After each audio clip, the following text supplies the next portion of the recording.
To access the Company Scorecard drill-down feature, first log into your company's performance scoring application. Once logged in, see the menu on the left side of the screen, click Manage, and a drop-down menu will appear. Select Company Scorecard. At the top of the page, you will see the Company Scorecard bar graph. The drill-down feature allows employees with managerial level permissions to see the category or department scores as a percentage of each scorecard type.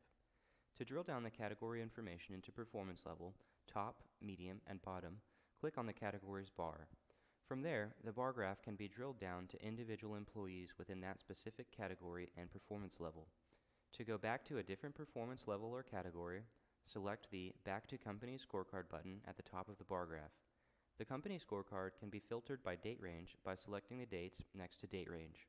Another way to sort the company scorecard drill down is by selecting the Report To dropdown and selecting an employee.